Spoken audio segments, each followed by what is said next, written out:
Hello friends, कैसे हैं आप लोग। उम्मीद है आप लोग बहुत अच्छे होंगे। फ्रेंड्स, आप सभी का हमारे YouTube channel AK educational squad में स्वागत है। फ्रेंड्स, मैं फिर आपके लिए लेकर आ गया हूँ मोस्ट इंपॉर्टेंट फिजिकल एजुकेशन के क्वेश्चन।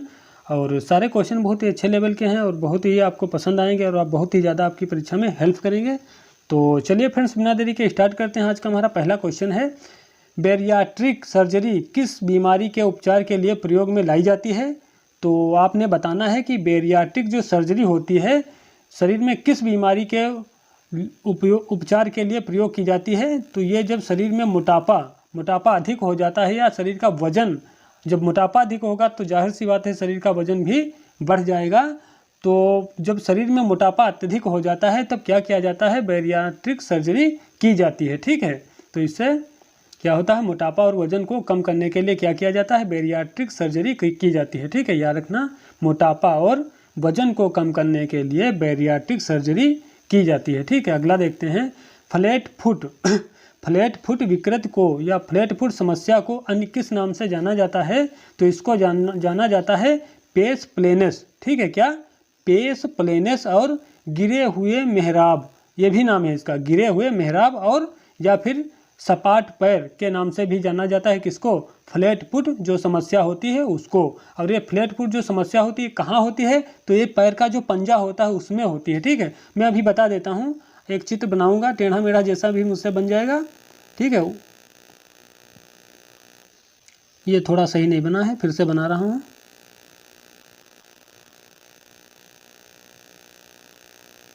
ठीक, इस तरीके से कुछ है। और वो एक दूसरा बना देता हूँ मैं, यहाँ पे ये वाला पंजा बना दिया। ठीक है, ये वाला पंजा बना दिया। अब देखिए, ये वाला जो पैर है, ठीक है, ये वाला जो है और ये वाला है, इसमें ये वाला फ्लैट फुट बीमारी से ग्रसित है। ठीक है, क्योंकि इसमें इस वाली आकृति में कहीं पर भी यहाँ पे ये झुकाव नहीं है, सीधा सीधा है। ठीक है, लेकिन ये जो पहली मैंने आकृति बनाई थी, ये नंबर 1 है, ये नंबर 2 है। ठीक है, ये नंबर 1 वाली आकृति देखिए यहाँ पे, ठीक है, ये वाला यहाँ पे हल्का झुकाव है। ठीक है, यदि झुकाव है तब ये सही करेक्ट है, यदि इसमें झुकाव नहीं है तब ये वाली दिक्कत है। ठीक है, तो इसीलिए जब ये वाला व्यक्ति सेना में भर्ती होने के लिए जाएगा तो इसको एंट्री मिल जाएगी। ठीक है, लेकिन ये फ्लैट फुट पैर वाला सेना में भर्ती के लिए जाएगा तो इसको खारिज कर दिया जाएगा, क्योंकि ये भी एक समस्या होती है। ठीक है, तो शायद उम्मीद है समझ गए होंगे, जब पंजे में हल्की फुल्की मतलब हल्का झुकाव होता है पैर के पंजे में तब वो सही होता है। और जिस भी पैर में कोई झुकाव नहीं होता है, ज़मीन पर यदि वो रखेगा तो पूरा ज़मीन को स्पर्श कर लेगा उसका पैर का पंजा, तो समझ लेना उसमें फ्लैट फुट की बीमारी की समस्या है। ठीक है, और ये कहाँ पाई जाती है, पंजे में पाई जाती है। पंजे में हल्का झुकाव होना अति आवश्यक है। ठीक है, और ये बीमारी जो होती है जन्मजात भी होती है और मतलब किन्हीं कारणवश भी हो जाती है बाद में। चलिए अगला देखते हैं क्या है क्वेश्चन हमारा, प्रश्न नंबर 3 प्रश्न नंबर 3 है, मोम थेरेपी को यह भी कहा जाता है। तो मोम थेरेपी जो होती है उसको वैक्स थेरेपी या फिर पैराफिन थेरेपी भी कहा जाता है। ठीक है, याद रखना, मोम थेरेपी को क्या क्या कहा जाता है, तो वैक्स थेरेपी और पैराफिन थेरेपी भी कहा जाता है। और यदि आपसे पूछ ले कि मोम थेरेपी यानी मोम चिकित्सा की विधियाँ कितनी होती हैं, तो इसकी होती हैं 3। ठीक है, कितनी होती हैं, 3 विधियाँ होती हैं। कौन कौन सी, तो इसमें होती है पैराफिन बाथ। ठीक है, पहली कौन सी है, पैराफिन बाथ हो गई, फिर दूसरी कौन सी है, पैराफिन पेंटिंग, फिर तीसरी है पैराफिन डिप। ठीक है, कौन कौन सी है, पहली क्या है, पैराफिन बाथ हो गई। ठीक है, क्या है, बाथ। ठीक है, पैराफिन बाथ हो गई। दूसरी क्या है, पैराफिन पेंटिंग। ठीक है, पेंट वही पेंट करने वाला पेंटिंग। ठीक है, पैराफिन पेंटिंग हो गई। और फिर तीसरी क्या है, पैराफिन डिप। क्या है, डिप। ठीक है, डिप।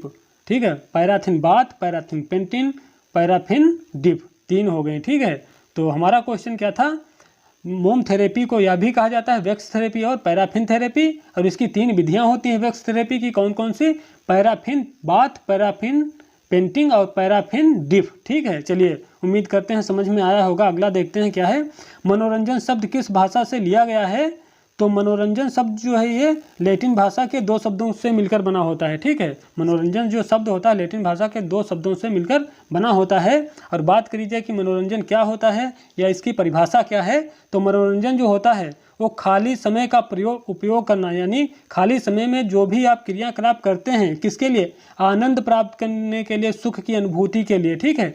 अवकाश के समय जब व्यक्ति सुख की अनुभूति या आनंद की अनुभूति के लिए जो क्रियाकलाप करता है वो क्या कहलाता है, वो मनोरंजन कहलाता है। बस सीधी सी मतलब सीधा सा मतलब है, समझ लेना है, ठीक है। यानी अवकाश के समय जब कोई व्यक्ति मतलब वो क्या करता है, सुख की अनुभूति या आनंद की अनुभूति के लिए या आनंद प्राप्त करने के लिए मतलब जो भी क्रियाकलाप करता है जिससे उसको आनंद आता है, सुख की अनुभूति होती है और उसकी खोई हुई शक्ति पुनः प्राप्त हो जाती है, तो ऐसी ही कंडीशन को मनोरंजन कहते हैं, ठीक है। बस याद रखना। अगला देखते हैं क्या है, प्रश्न नंबर 5। प्रश्न नंबर 5 है, शारीरिक शिक्षा तथा मनोरंजन केंद्रीय बोर्ड की स्थापना कब हुई है, यानी शारीरिक शिक्षा तथा मनोरंजन केंद्रीय बोर्ड की स्थापना कब हुई है, तो 1950 को हुई है, ठीक है। अगला देखते हैं क्या है, प्रश्न नंबर 6। प्रश्न नंबर 6 है, खेल कूद से संबंधित समाज शास्त्र की शाखा क्या कहलाती है, तो खेल कूद से संबंधित समाज शास्त्र की शाखा कहलाती है खेल समाज शास्त्र, ठीक है। क्या कहलाती है, खेल समाज शास्त्र कहलाती है। और मैं आपको बता देता हूँ, ये आ गया है शब्द यहाँ पर समाज शास्त्र, ठीक है। तो ये क्या होता है इसको जल्दी से बता देता हूँ, हालांकि ये काम का तो नहीं है। देखो समाज क्या होता है, समाज जो लोग होते हैं, ठीक है, लोगों के मध्य पाए जाने वाले जो सामाजिक संबंध होते हैं, ठीक है, सामाजिक संबंधों के व्यवस्थित स्वरूप को क्या कहा जाता है, समाज कहा जाता है, ठीक है। कहने का मतलब यही है कि जो लोग होते हैं आपके आसपास, उनके बीच में जो संबंध होते हैं उन व्यवस्थित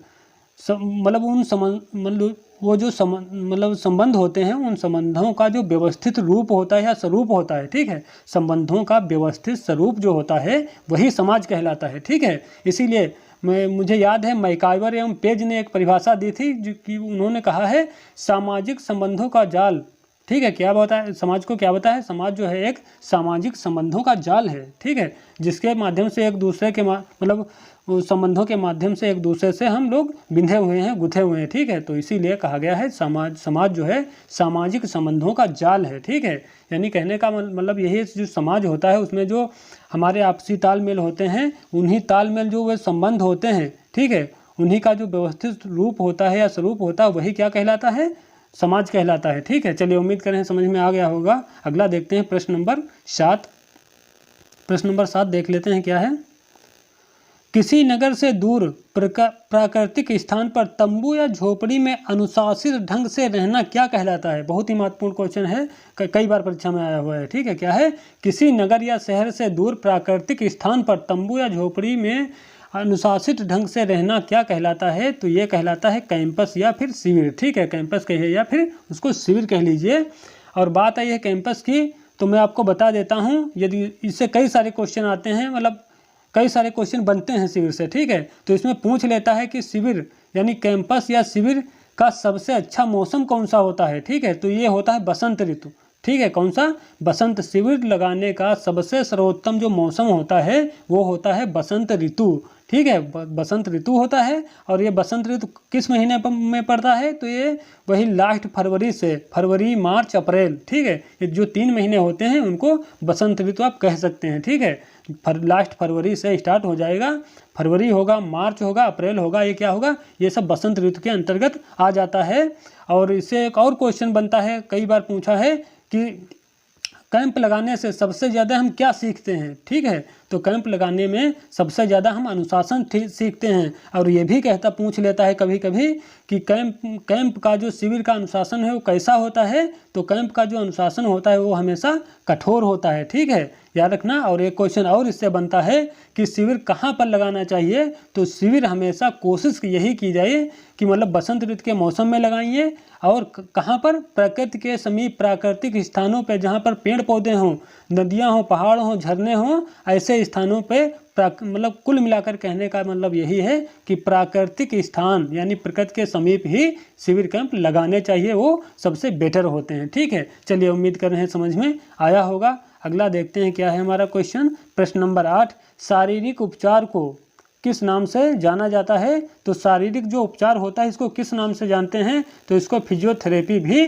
कहा जाता है, ठीक है। और ये जो थेरेपी होता है इसका मतलब होता है उपचार, ठीक है।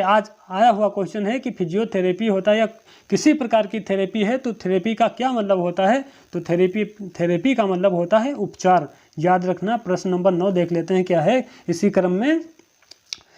प्रश्न नंबर 9 है वैज्ञानिक कला तथा हस्तकौशल विधि को क्या कहा जाता है, तो वैज्ञानिक कला तथा हस्तकौशल विधि को कहा जाता है मालिश। ठीक है, क्या कहते हैं, मसाज कहते हैं। ठीक है, और क्वेश्चन पूछ लेता है कि मसाज कितने प्रकार की होती है। ठीक है, तो मसाज के कुल जो प्रकार पूछे तो मसाज के कुल 4 प्रकार होते हैं। ठीक है, फिर 4 होते हैं लेकिन इनके फिर बाद में इनके अंतर्गत भी कई होते हैं पार्ट, लेकिन हम यहाँ पे ज़्यादा डीप नहीं जाएंगे। ठीक है, मोटा मोटी देखते हैं जो मसाज के प्रकार होते हैं कितने होते हैं, 4 प्रकार के होते हैं। कौन कौन से होते हैं, स्ट्रोकिंग यानी सहलाना, फिर दूसरा जो होता है प्रेशर होता है यानी दबाना, दबाव या दबाना। ठीक है, और जो तीसरा होता है वो होता है थपथपाना, और जो चौथा होता है शेकिंग यानी झकझोरना। ठीक है, रिपीट कर देता हूँ, मैंने जो मसाज के मतलब 4 प्रकार बताए हैं कौन कौन से, स्ट्रोकिंग यानी सहलाना, फिर उसके बाद दूसरा क्या बताया है, प्रेशर यानी दबाव या दबाना, फिर तीसरा जो है वो थपथपाना हो गया, इसकी मुझे इंग्लिश नहीं आती है, थपथपाना हो गया तीसरे नंबर पे, और जो चौथा है शेकिंग यानी झकझोरना। ठीक है, ये याद रखना। और अगला देखते हैं क्या है हमारा क्वेश्चन। अगला है प्रश्न नंबर 10, देखते हैं रक्त व ऊतक के बीच, रक्त यानी ब्लड और ऊतक के टिश्यू के यानी ब्लड एंड टिश्यू के बीच में गैस का विनिमय क्या कहलाता है। ठीक है, रक्त और ऊतक के बीच गैस का जो विनिमय होता है वो क्या कहलाता है, तो ये कहलाता है आंतरिक श्वसन या फिर इसको अंतः श्वसन भी कह सकते हैं। ठीक है, रक्त और ऊतक के बीच गैस का विनिमय क्या कहलाता है, तो आंतरिक श्वसन या अंतः श्वसन कहलाता है। अगला देखते हैं प्रश्न नंबर 11, सामाजिक व सांस्कृतिक भिन्नता का मुख्य कारक होता है, तो ये होता है पर्यावरण। ठीक है, क्या होता है, पर्यावरण होता है, और जो हमारे आसपास का जो भी है वो सब क्या किस में आएगा, ये सब पर्यावरण में आ जाता है। वो एक परिभाषा है कि पर्यावरण कोई बाह्य शक्ति है जो हमें प्रभावित करती है। ठीक है, इस तरीके से। चलिए अगला देख लेते हैं क्या है हमारा क्वेश्चन। प्रश्न नंबर है 12। ठीक है, प्रश्न नंबर 12 है शारीरिक अवस्था को जांचने के लिए नब्ज का प्रयोग सबसे पहले किसने किया था। ठीक है, क्वेश्चन बहुत महत्वपूर्ण है, ध्यान रखना।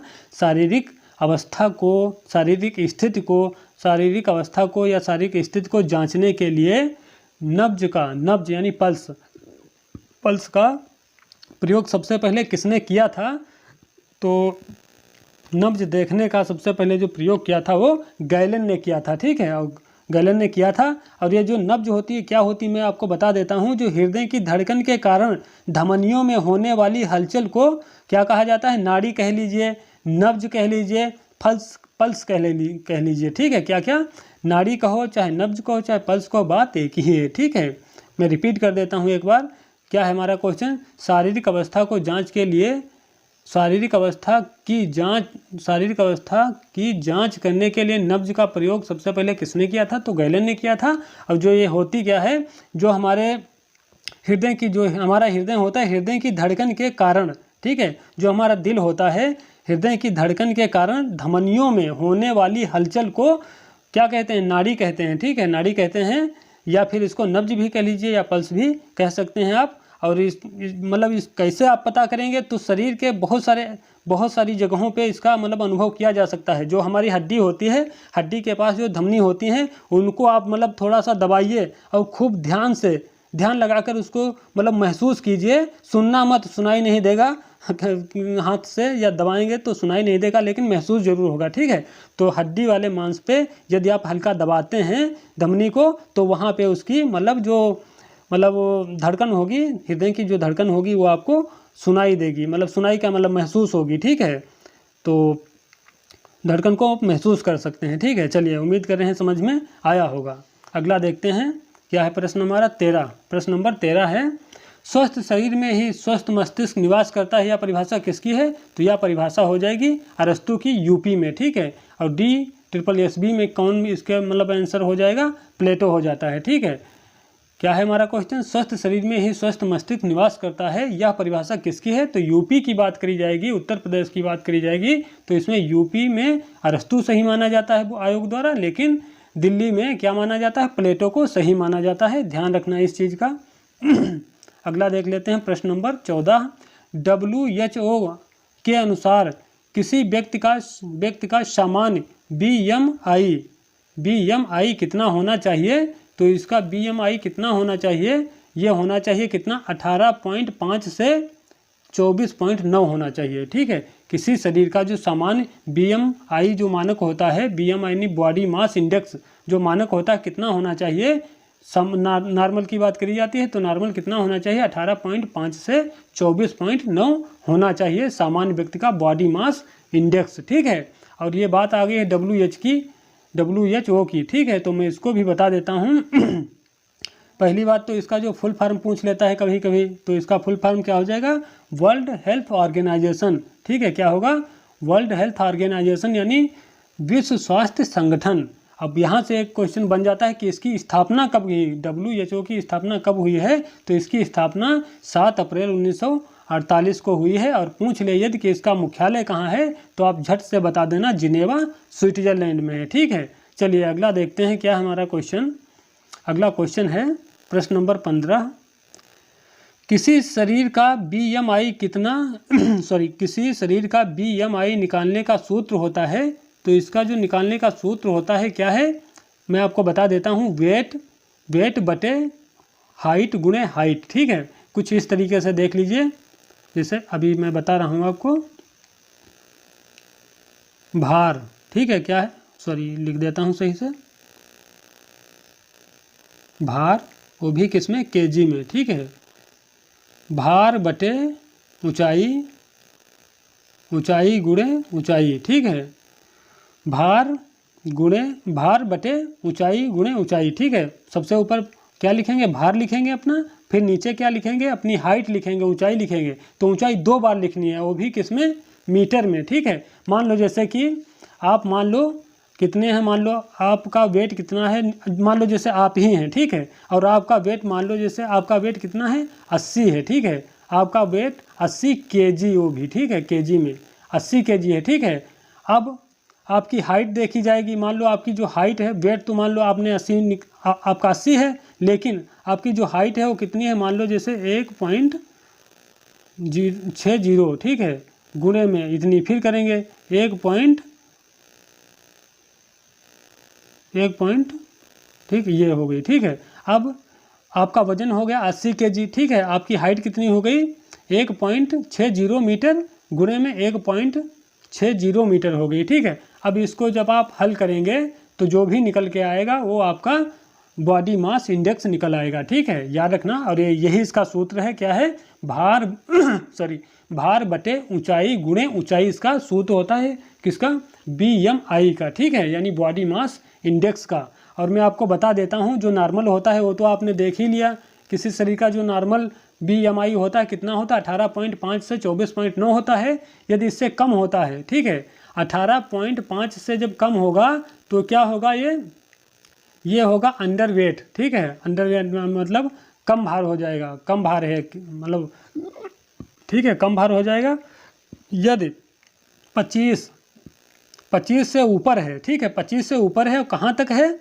29.9। ठीक है, यानी कहने का मतलब यही है कि 25 से ऊपर और कहाँ तक? 29.9 तक है। ठीक है, तो ये क्या माना जाएगा? ये अतिभार माना जाएगा। ठीक है, ये 18.5 से 24.9 होगा, ये नॉर्मल हो जाएगा। ठीक है, यदि 18.5 से है तो वो नीचे है तो वो कम माना जाएगा। यदि 25, ठीक है, 25 से 29.9 तक है तो ये क्या माना जाएगा? अतिभार माना जाएगा। यदि 30 से भी अधिक है, ठीक है, यदि 30 से अधिक निकलता है तो क्या माना जाएगा? वो मोटापा माना जाएगा। ठीक है, याद रखना। चलिए अगला देखते हैं क्या है हमारा प्रश्न। अगला हमारा प्रश्न है 16 नंबर। देखते हैं क्या है। खेल के दौरान दर्शकों द्वारा किया गया समर्थन व प्रोत्साहन खिलाड़ी पर क्या असर डालता है? ठीक है, खेल के दौरान जब हम कोई खिलाड़ी खेल रहा है, उस समय जो ऑडियंस होती है, दर्शक होते हैं, वो उसका उत्साहवर्धन करते हैं, प्रोत्साहन करते हैं तालियां बजाकर। तो उस स्थिति में खिलाड़ी पर क्या असर पड़ता है, उसकी मनोदशा पर क्या असर पड़ता है, बताना है आपने। तो खिलाड़ी का जो मनोबल होगा, कॉन्फिडेंस होगा, वो बढ़ जाता है। ठीक है, मनोबल बढ़ जाता है उस कंडीशन में। ठीक है, चलिए प्रश्न नंबर अगला देखते हैं क्या है 17। अवकाश के समय किसी व्यक्ति द्वारा किया गया क्रियाकलाप जिससे व्यक्ति को सुख, शांति व आनंद की अनुभूति होती है वो क्या कहलाता है? वो मनोरंजन कहलाता है। ठीक है, अभी मैंने आपको बता ही चुका हूँ कि मतलब सत्तारी हैं आप, खाली समय में कोई क्रियाकलाप करते हैं किसके लिए? आनंद व सुख शांति प्राप्त करने के लिए, तो क्या कहलाएगा? वो मनोरंजन कहलाएगा। और मनोरंजन में क्या होता है कि जो आपकी खोई हुई शक्ति होती है वो आपको पुनः प्राप्त हो जाती है। ठीक है, क्योंकि मन जब आनंदित होगा, चित्त प्रसन्न होगा, मन खुश होगा, तो क्या होगा? आपकी जो खोई हुई शक्ति होगी वो भी आपको प्राप्त होगी। तो ऐसी कंडीशन को ही मनोरंजन कहा जाता है। ठीक है वत्स, चलिए अगला देखते हैं। प्रश्न नंबर 18, लू से पीड़ित व्यक्ति को बचाने हैं तो आप प्राथमिक उपचार में क्या करेंगे? ठीक है, यानी जो लू होती है, लू से कोई व्यक्ति पीड़ित है और उसको बचाने हैं तो आप स्वयं को मानिए। ठीक है, आप हैं, आपके सामने कोई लू से पीड़ित या परेशान व्यक्ति या बीमार व्यक्ति आ गया है और वो बेहोशी हालत में मान लो होने वाला है। ठीक है, तो आपका पहला कदम क्या होगा प्राथमिक उपचार के रूप में? तो आपका पहला कदम यही होना चाहिए कि उस लू से पीड़ित व्यक्ति को किसी ठंडे स्थान पर ले जाकर आराम से उसको लेटा देना, जहाँ पर हल्की हवा भी आए, मतलब ठंडी वाली। ठीक है, ठंडी हवा भी आए, ऐसे स्थान पर लेटा दो जहाँ पर थोड़ा मौसम या माहौल उस वहाँ का ठंडा हो, उस जगह का। ठीक है, तो और जो ये लू होती है, ठीक है, ये जो लू होती है, लू क्या होती है? ये जो मई, ठीक है, अप्रैल मई में जो हवाएं चलती हैं, पछुआ हवा। ठीक है, अप्रैल मई में जो, मार्च में भी चलती है, मार्च हो गया, अप्रैल हो गया, मई हो गया, इन महीनों में जो पछुआ हवा चलती है उसको क्या बोलते हैं? लू बोलते हैं। वो गर्म हवा जो चलती है उसको लू बोला जाता है। और लू से पीड़ित व्यक्ति को प्राथमिक उपचार स्वरूप आप क्या करेंगे? उसको ठंडे स्थान पर ले जाकर लेटा देंगे आराम से, फिर वो अपने आप सही हो जाएगा। ठीक है, फिर उसके बाद ज़रूरत पड़ती है तो उसको हॉस्पिटल भी ले जाना चाहिए, अन्यथा सही हो सकता है लू से प्रभावित व्यक्ति। अगला देखते हैं। अगला क्या है हमारा प्रश्न? प्रश्न नंबर 19 है, शारीरिक दक्षता का महत्वपूर्ण घटक क्या होता है? तो ये होता है शारीरिक गति। ठीक है, क्या होता है? शारीरिक गति होता है। अगला है प्रश्न नंबर 20, अनिवार्य स्वास्थ्य सेवाओं के रूप में, अनिवार्य स्वास्थ्य सेवाओं के रूप में मालिश को ओलंपिक में कब शामिल किया गया है? ठीक है, रिपीट कर देता हूँ एक बार, अनिवार्य स्वास्थ्य सेवाओं के रूप में मालिश को ओलंपिक में कब शामिल किया गया है? तो 1996 अटलांटा ओलंपिक में। ठीक है, 1996 में जो ओलंपिक हुए थे अटलांटा में, वहाँ पर मालिश को शामिल किया गया था। और किसके रूप में? अनिवार्य स्वास्थ्य सेवाओं के रूप में। ठीक है, याद रखिएगा, काफ़ी महत्वपूर्ण क्वेश्चन है। प्रश्न नंबर क्या है? 21, विद्युत की सहायता से की जाने वाली चिकित्सा क्या कहलाती है? यानी विद्युत वही बिजली, ठीक है, जिसको देहात में बिजुली भी बोल देते हैं। ठीक है, तो विद्युत की सहायता से की जाने वाली चिकित्सा क्या कहलाती है? ये कहलाती है इलेक्ट्रोथेरेपी। ठीक है, यानी इलेक्ट्रोथेरेपी कहलाती है। और इसमें जो विद्युत होती है, विद्युत संबंधी जो उपकरण होते हैं उसके माध्यम से चिकित्सा की जाती है। ठीक है, विद्युत के साथ में जो विद्युत से संबंधित जो उपकरण होते हैं उनके प्रयोग द्वारा क्या की जाती है? चिकित्सा की जाती है। तो उसको क्या बोलते हैं? उसको इलेक्ट्रोथेरेपी बोलते हैं। ठीक है, अगला देखते हैं। प्रश्न नंबर 22 देख लेते हैं, क्या है? शैशवावस्था के बच्चे का व्यवहार सर्वाधिक किससे प्रभावित होता है? तो शैशवावस्था का जो बच्चा होता है, शैशवावस्था की उम्र तो आपको पता ही है, जन्म से 5 वर्ष तक जो होता है वो शैशवावस्था की आयु होती है। और 6 से 12 वर्ष तक की बाल्यावस्था, 12 से 18 या 19 वर्ष तक की जो होती है वो किशोरावस्था होती है। उसके ऊपर वाली प्रौढ़ावस्था होती है। ठीक है, तो सबसे जो खतरनाक अवस्था होती है वो किशोरावस्था ही होती है। ठीक है, याद रखना। और यहाँ पर हमारा क्वेश्चन क्या है कि शैशवावस्था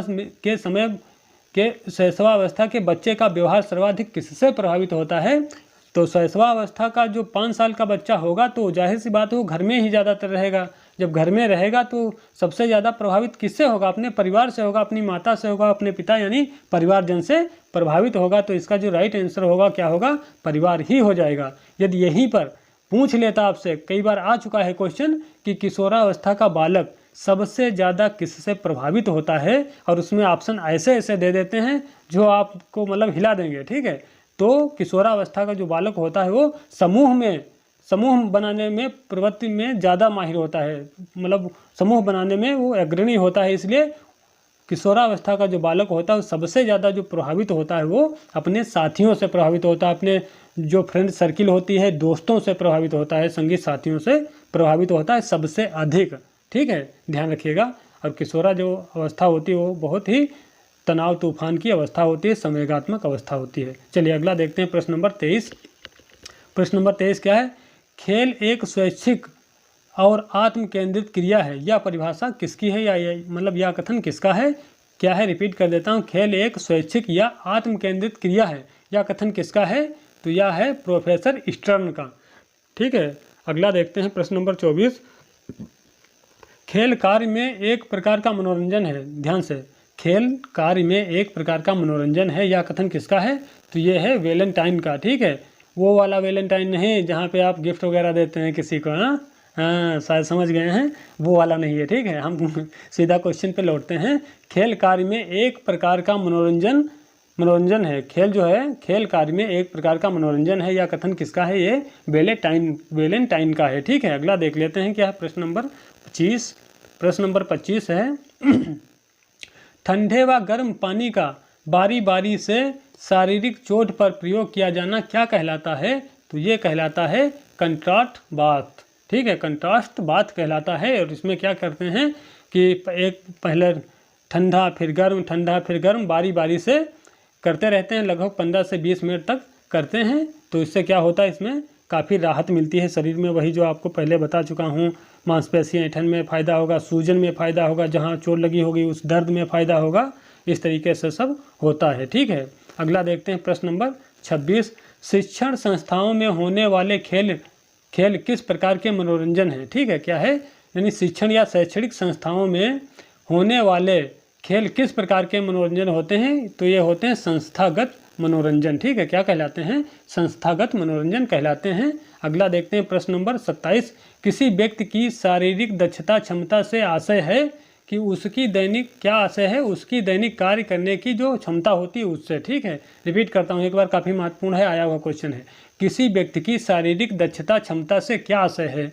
तो आशय क्या होता है? उसकी दैनिक कार्य करने की क्षमता से होता है। ठीक है, यानी जो वो अपनी रोज़मर्रा की ज़िंदगी जी रहा है उसमें जो कार्य कर रहा है तो बिना थकान का अनुभव किए हुए जो कार्य करता है उससे होता है। ठीक है, यानी जो रोज़मर्रा की ज़िंदगी होती है उसमें जो डेली कार्य करता है उसको जब वो बिना थके हुए, बिना थकान का अनुभव किए हुए कार्य कर लेता है तो उस क्षमता को कहते हैं। ठीक है, रिपीट करता हूँ, किसी व्यक्ति की शारीरिक दक्षता क्षमता से क्या आशय है? तो उसकी दैनिक कार्य करने की क्षमता से है, जो कि बिना थके हुए, बिना थकान का अनुभव किए हुए वो करता है। ठीक है, चलिए अगला देखते हैं प्रश्न नंबर 28।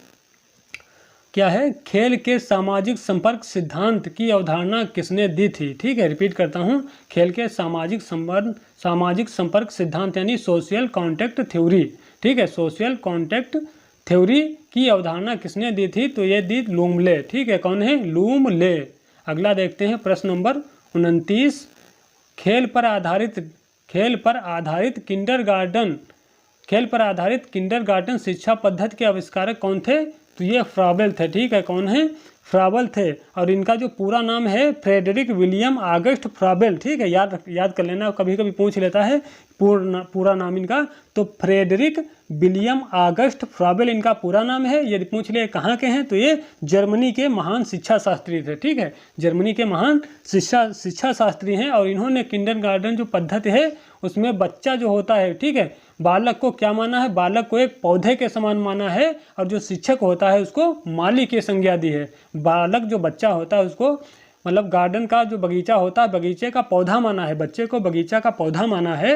और जो शिक्षक होता है उसको माली माना है। ठीक है, माली मतलब जो पेड़ पौधों को खाद पानी देता है, निराई गुड़ाई करता है, वो मतलब शिक्षक की भूमिका माली की है। ठीक है, माली जो पेड़ पौधों को पानी देता है। ठीक है, तो किंडरगार्टन पद्धति में मिस्टर फ्राबल या प्रोफेसर फ्राबल ने क्या बताया है? बच्चे को पौधा और जो शिक्षक होता है उसको माली की संज्ञा दी है। ठीक है, चलिए अगला देखते हैं क्या है। प्रश्न नंबर 30 है, वैज्ञानिक कला तथा हस्तकौशल विधि को क्या कहा जाता है? शायद एक रिपीट हुआ है क्वेश्चन, फिर भी मैं पूरा कर देता हूँ। वैज्ञानिक कला तथा हस्तकौशल विधि को क्या कहा जाता है? तो इसको मालिश कहा जाता है। और मैं आपको बता देता हूँ मालिश से क्या फ़ायदे होते हैं। ठीक है, मालिश से क्या फ़ायदा होता है, तो हमारा जो पहला नंबर तो जो होता है वो ब्लड सर्कुलेशन एकदम परफेक्ट हो जाता है, जैसा होना चाहिए वो ठीक ठाक हो जाता है। पूरे शरीर में जो है खून का दौरान अच्छे से होगा। आपको नींद ज़बरदस्त आएगी, ठीक है। मालिश के द्वारा यदि मालिश करवाते हैं तो आपको नींद भी बहुत अच्छी आएगी, आपका ब्लड सर्कुलेशन भी अच्छा होगा, आपके जो ऊतक हैं, मांसपेशियां हैं, ठीक है, वो भी सक्रिय रूप से कार्यरत हो जाएंगी और मांसपेशियों में जो ऐंठन होगी उसमें भी राहत मिलेगी, शरीर में ये दर्द होगा उसमें भी राहत मिलेगी। शारीरिक मतलब लचकता जो होती है, फ्लेक्सिबिलिटी, शरीर में लचकता की मतलब लचकता भी बढ़ जाएगी और जो शरीर का आपका तापमान होगा वो भी मेंटेन बना रहेगा। तो चलिए फ्रेंड्स, उम्मीद करते हैं सारे क्वेश्चन अच्छे लगे होंगे। यदि अच्छे लगे हैं तो दोस्त लाइक करके जाना, और साथ में यदि अभी भी हमारे चैनल पे नए हैं, चैनल को सब्सक्राइब नहीं किया है तो प्लीज़ सब्सक्राइब ज़रूर कर देना। और मिलते हैं अगले नए वीडियो में कल फिर, तब तक के लिए जय हिंद जय भारत।